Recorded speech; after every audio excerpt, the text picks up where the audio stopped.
बुद्धं शरणं गच्छामि धम्मं शरणं गच्छामि.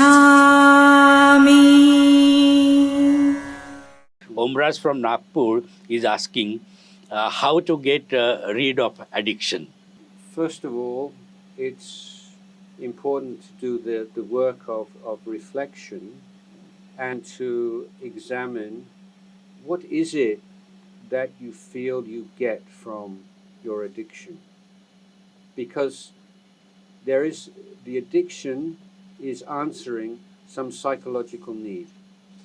Of course, some drugs, after a while, then they create the physical need. But if we put the physical need aside and the psychological need. So if you are trying to get rid of an addiction, but you don't understand the psychological need which it is satisfying to one degree or another, that same psychological need would lead you into another kind of addiction. So you have to look very, very closely at this. The other thing is that you have to have an alternative to it. And this is why meditation is so important. And I've seen in many cases that meditation programs, meditation camps have been surprisingly effective in reducing, eliminating addictive behavior. Now, we all know that we all hear from when we are kids that true happiness lies within. Every religion will teach this. Yes. Okay. But surprisingly, very few people, even though they want to lead a happy life, they're looking within for this kind of happiness.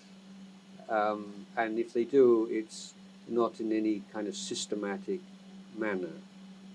But if we develop the meditation practice and reach a level of the mind becomes calm and clear and stable, what we call samadhi, stability of mind,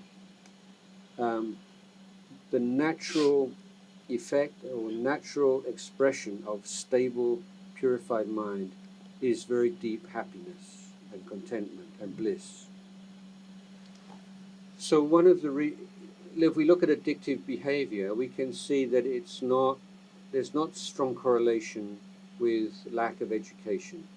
That is to say, many highly educated people are also addicted to various kinds of drugs, and we all know doctors who smoke, for instance, and people who are very successful but addicted to cocaine or some of these other kinds of drugs. So it's not an intelligence problem or not an IQ problem. But if you were to ask such a person, do you not see that this source of happiness in your life is not a good one? It's damaging you physically, it's damaging your relationships with other people, it's destroying your self-respect, it's giving you no true peace of mind. And I think that in many cases people will say, yes, I can see this. Oh, why can you not give it up? And the answer is always come down to my view, this something is better than nothing. Yeah, this is a very unsatisfactory source of happiness, but it's better than no happiness at all. So this is the fear that if you let go of the addiction, you won't have anything left. It becomes an identity and your main source of pleasure and happiness in life. So if you develop the meditation, now you have the alternative source of happiness. And you know for a fact, even if you don't smoke this or take this or whatever, you have this inner happiness. There's your refuge. And this is why meditation can have a really very powerful effect on addictive behavior.